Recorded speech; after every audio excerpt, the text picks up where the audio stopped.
On December 27, 2020, on an intercepted call, defendant Henley told another Big U Enterprise associate that OG Crip cuz need to be disciplined thoroughly for a violation of cripping.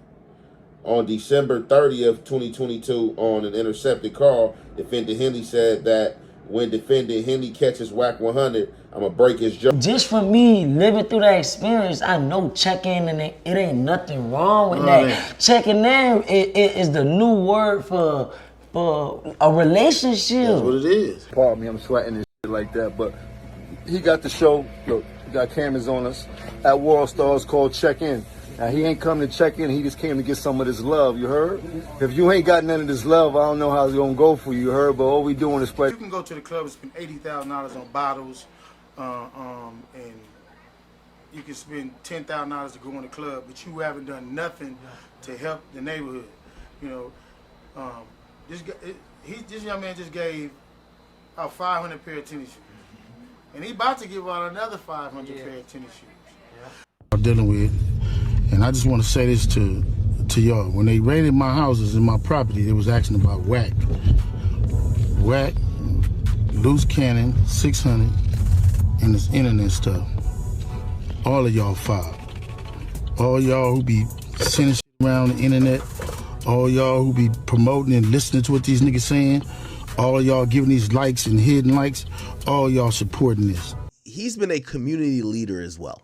So when you get to be extra OG, you get to be a community leader.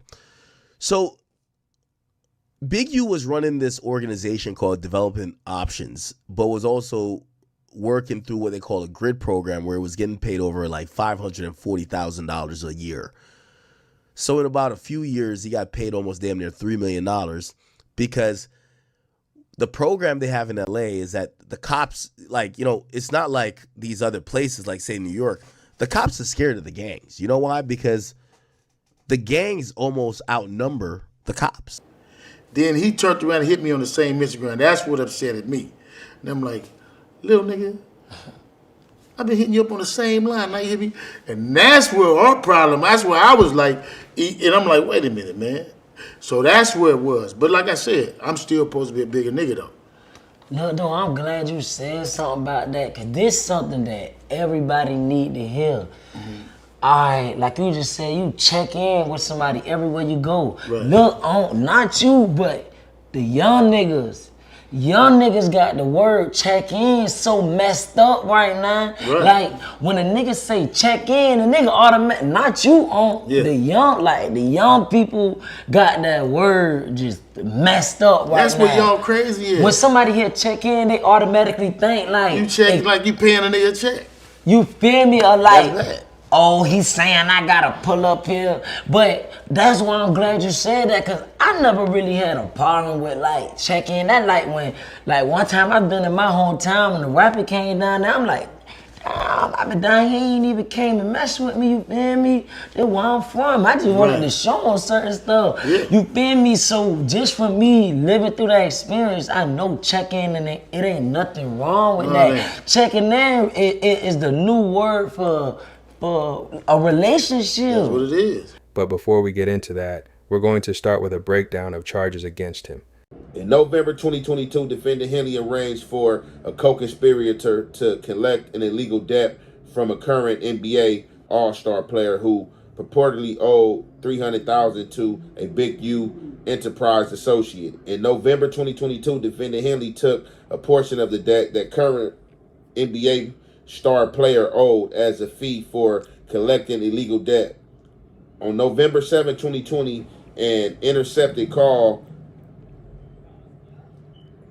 after an extortion victim stated that defendant Henley had not fully paid the extortion victim for the work on defendant Henley's vehicle. Defendant Henley directed defendant Martin to call the extortion victim right now and stated that he would go out there and kill that nigga. Defendant Martin then connected defendant Henley with the extortion victim and participated in the extorted call.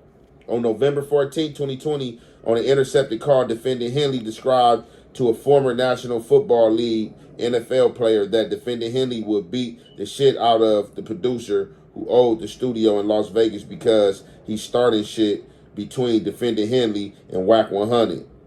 Wack 100 name in here again, y'all. On November 22nd, 2022, on an intercepted call, defendant Henley told an incarcerated individual that anyone coming at him come correct because defendant Henley always has two blowers, i.e. firearms on him. On November 27th. See what I mean? Like talking like that. You know, this ain't the big you that we thought we knew or that we see in the public's eye. This is the this is rolling 60 big you. The whole different persona, man.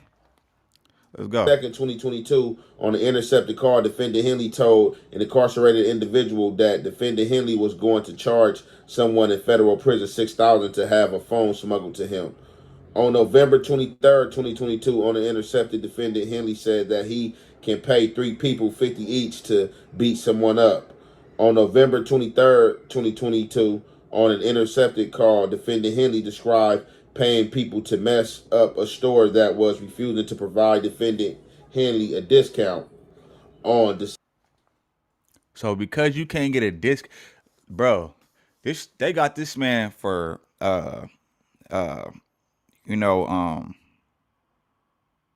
extortion.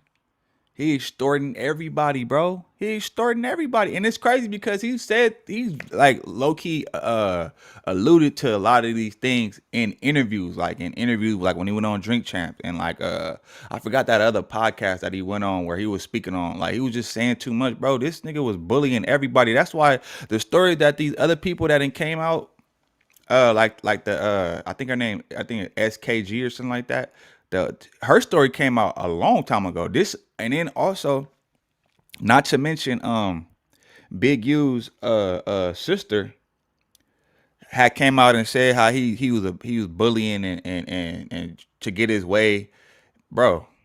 These people are they already flipped on him, but yeah, it's not looking good for this man. Man, he out here, he paying to get people beat up, paying to get people store trash in order for him to get, if he don't get a discount, like that's crazy work, bro. December 27, 2020, on an intercepted call, defendant Henley told a Big U Enterprise associate that they need to hang OG cuz.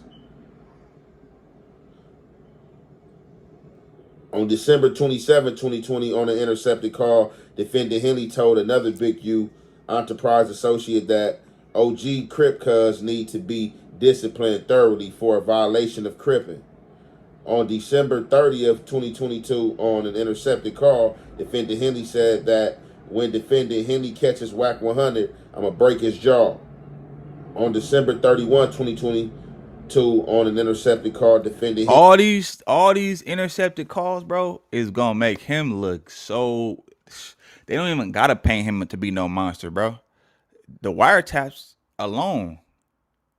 All these calls saying all this stuff, bro, talking about breaking people's jaw, talking about disciplining people, hanging people, extorting people, stealing from people, taking from people. Like, bro, this is gonna be, he's finished. Henley said that defendant Henley was bigger than deceased rapper Nipsey Hussle. That defendant Henley disciplined Nipsey Hussle, and that defendant Henley was bigger than any other Rolling 60. And this is gonna, this in the public's eye, the way I feel like everybody gonna see this is like this is gonna also make for another case as far as because they're gonna try to pin Nipsey Hussle murder on him as well. This is not gonna look good. This looks like jealousy, envy. You know, it's just gonna add to them building a case to pay him to be, you know, a monster, bro. Cause this is crazy. Like, and he talking like this behind the scene, and just it looks bad. It looks bad when you talking like this. So it's like people gonna start talking, and this leads me to believe that he probably did have something to do with Nipsey's demise, man. It's that. Cause I always felt that energy from him, just based off of like little stuff that he was doing, like after Nipsey passed, and like it just seemed like, and obviously you're gonna try to you keep your enemies close, right? That's basically what he was doing because he didn't really mess with Nipsey like that. If you talking like that behind closed doors, like why are you hating on this man? He and even in his death, you still hating on him. That's some crazy work. On December 31st, 2022, on an intercepted call, Defendant Henley said that if anyone has an issue with Defendant Henley, they will no longer be alive. On this January 1st, 2023, on an intercepted call,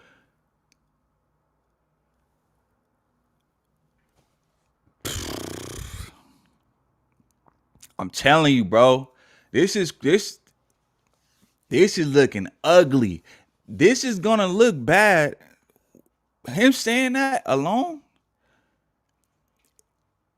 he already got the murder for the they already trying to pin the murder on him for the boy that was in Vegas that passed away. Ray Sean, I forgot Ray Sean something. Uh and then he talking like that. And then we've also seen a pattern. Every time somebody make a diss song about him, they could come up missing or they end up being unalive. The Ray Sean boy that passed away, he did a diss song towards Big U. What happened to him? They found his body in the desert. You know, Nipsey once upon a time made a diss song about Big U as well. And Big U pulled up on him trying to, and Nipsey brother had to step in and get him up off him. And then shortly after, Nipsey passed away. This is looking bad, bro. And by him saying that, this is gonna help their case against him. Cause it's gonna make it look like, okay, he on some like kingpin type shit. Like he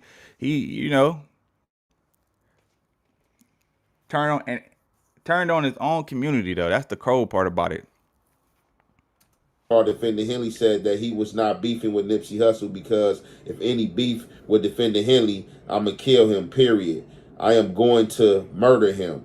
On January 2nd, 2023, on an intercepted call, Defendant Henley told Big U Enterprise Associates DS that to manipulate the press for DS lawsuit against law enforcement, DS should show both positive and negative parts of his life. Wear glasses and say that he was working with developing options even though he was not.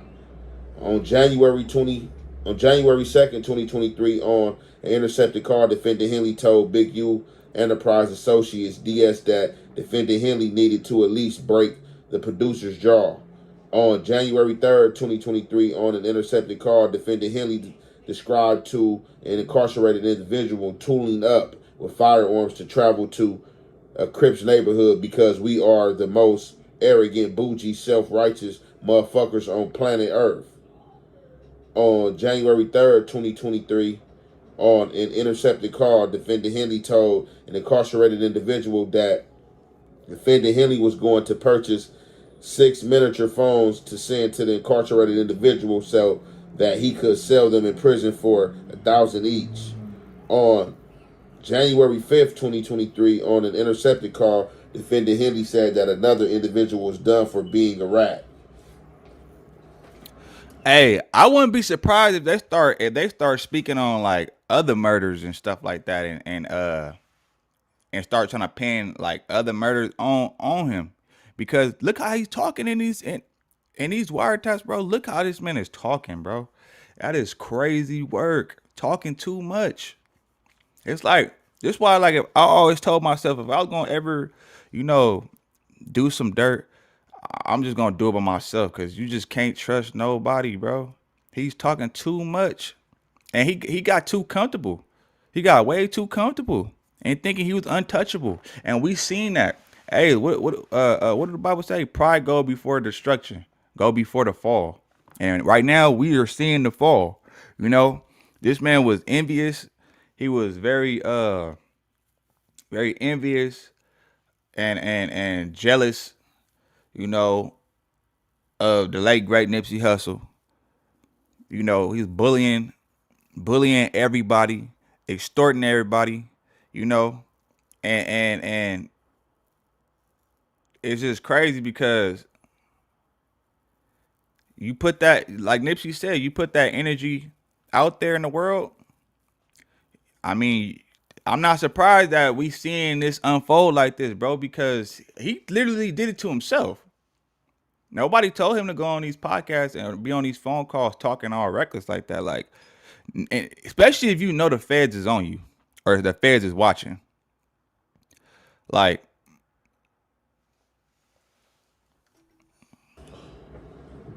So y'all, all that right there, man, that's crazy. You know, I ain't gonna go through all that. Y'all heard what was said, but it looked like he was having phone conversations with other dudes, and you know, like I said, when you don't know the feds is listening, and you know you shooting your shot and you popping your ish, ain't no telling what'll come out your mouth. You know what I'm saying? So you know, he was saying he was bigger than Nipsey. He the biggest 60.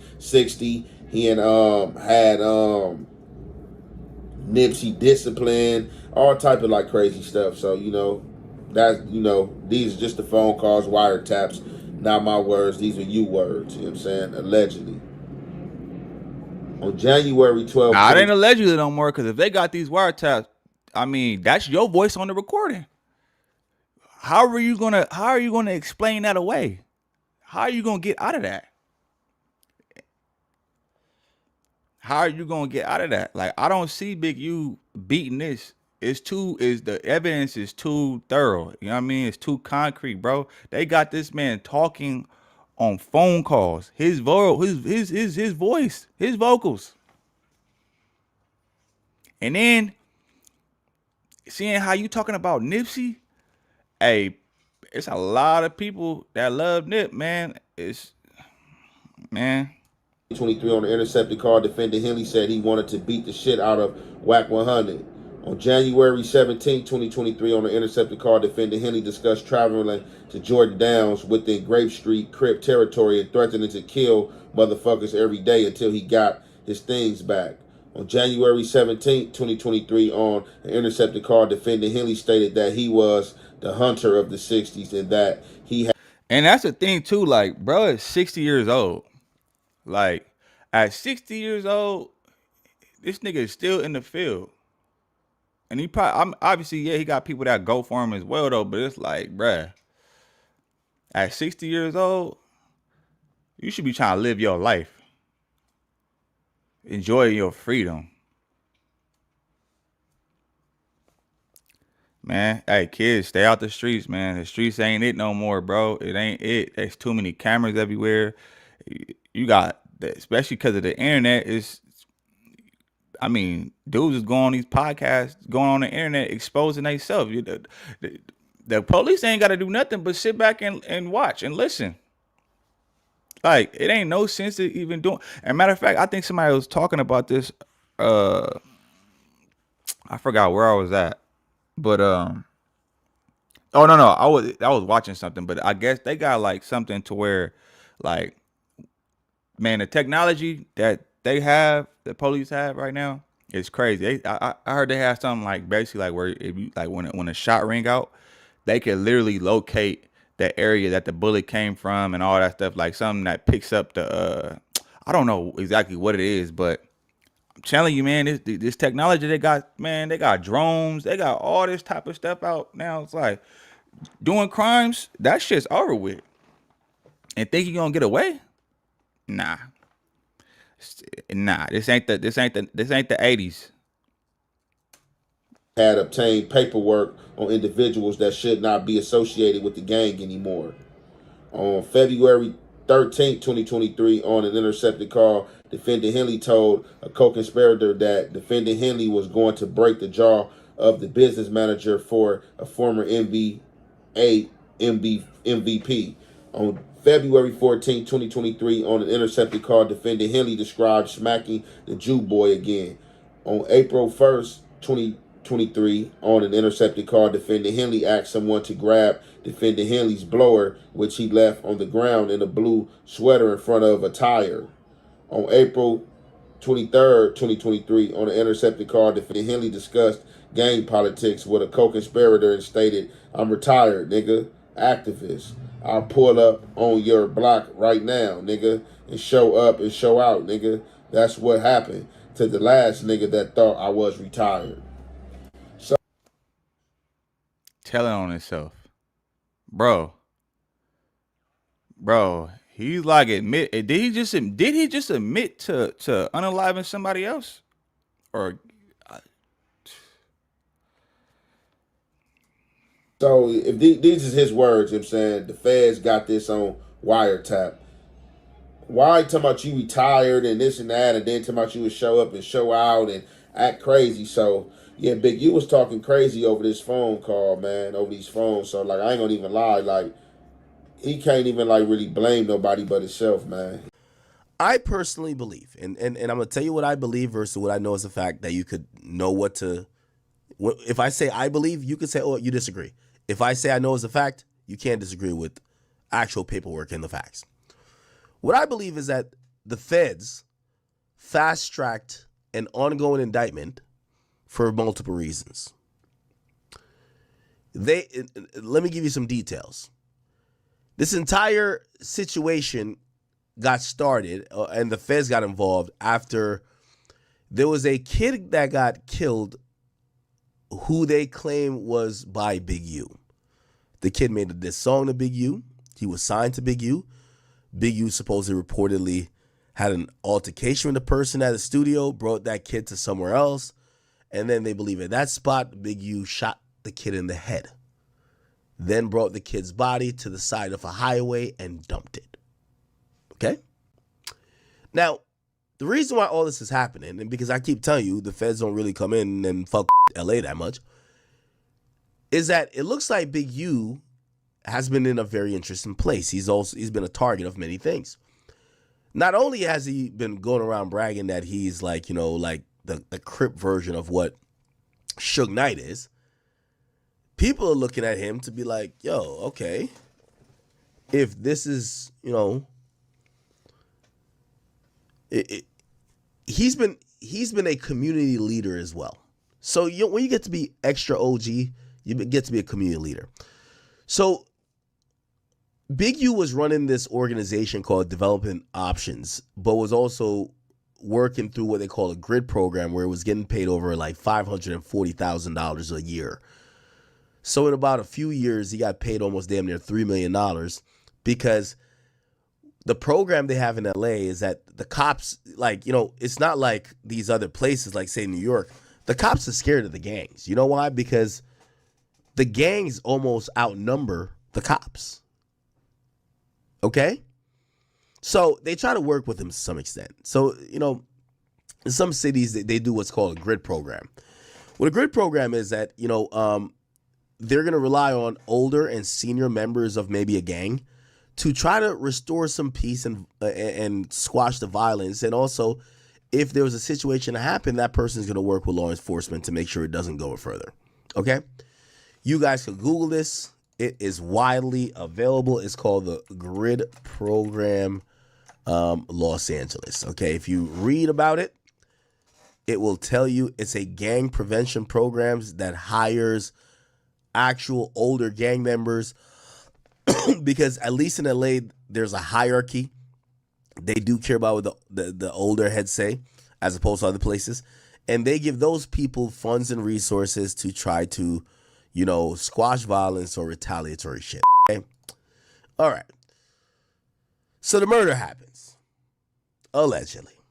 They think it's Big U, but they can't figure it out as Big U. Why can't they figure it out?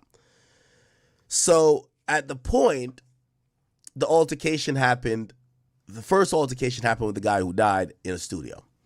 It was Big U's studio. So apparently Big U orders for all the what do you call it again? I can't speak right now. He orders for all the security cameras to be discarded.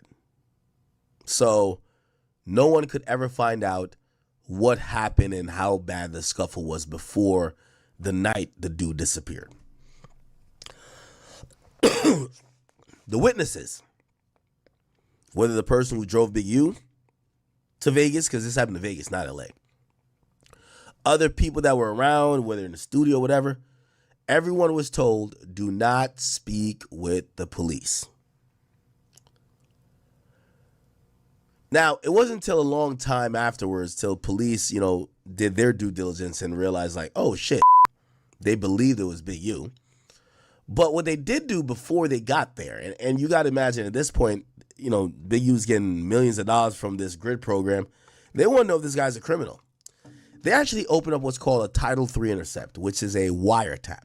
And they started tapping his phone. And when they tapped his phone, he clearly thought he had got off because visibly they didn't show that they were around him anymore. So he started yapping, telling them what yo, I ran down on this person, yo, I did this nigga gave me this money. And I don't know if that's fully in here. Shoulder to shoulder. Charge with money from that indictment. And okay. But I do have the indictment here. And I'm going to not read through the whole thing, but I'm going to spell it out pretty quickly. So check this out. First and foremost, the reason why I think that Wack 100 affected this case, and I said it in front of him, and I'll say it to y'all, I think Wack tipped off Big U's family. This was not a grand jury indictment. This was a criminal complaint. A criminal complaint is used to, if you're charging someone with murder, that's not going to stick. You get what I'm saying? Like a criminal complaint, no. You want it to be grand jury, which means there was an actual legal proceeding where you presented evidence and they agreed with the evidence. So this was just to get Big U in custody. Well, why would they do that? Why would they need to get Big U in custody? Well, Wack 100 was online for the last 3 weeks before this got announced saying, yo, they're coming to get you. Run, run, run, run, run. So I would imagine that that's more of a contributing factor than anything else. Okay? So cool. So it's a criminal complaint. It got filed here. And then we're going to keep scrolling down. This is a whole indictment, by the way. Now, there's some redacted pieces here. And the redacted pieces tell you that you're going to see the superseding indictment. Now, this is the purpose of the affidavit. So they're saying Big U, these other people, they're running this enterprise, and they're saying, for example, Tremaine Ashley Williams, which is loose cannon, he did a few things by robbing people, this and third, and they mentioned some women, all type of shit. Now, they also got a search warrant. They didn't run through his houses, and I don't know what they found, but let me explain essentially what this investigation was. In February 2021, FBI, Los Angeles Metropolitan Task Force on Violent Gangs, launched an investigation into Henley's criminal enterprise and its association with the Rolling 60s, which began investigating in 2020. It's like mafia-like. It utilizes Henley's stature and long-standing association with the Rolling 60s and other street gangs to intimidate businesses and individuals in LA. Big U Enterprise is led by Henley. Henley is a self-admitted gang member, or OG, original gangster, of the Rolling 60s, which is a violent criminal street gang with associated sets in other states. He's widely acknowledged as a leader, and apparently in the 80s he rose to prominence in his position, and he's been there ever since. During this time, he also earned a reputation of being an enforcer for the 60s. Some members of the enterprise are also members of the 60s. Henley is able to lead the Big U Enterprise because of his stand-in as the face of Rolling 60s for decades and blah, blah, blah, blah. Okay, so the feds are painting two pictures. There's Rolling 60s and Big U Enterprise, okay? So they then say the associates of Rolling 60s and other criminal elements for mutual benefit, but the Big U Enterprise is a distinct and independent criminal enterprise engaged in criminal activity.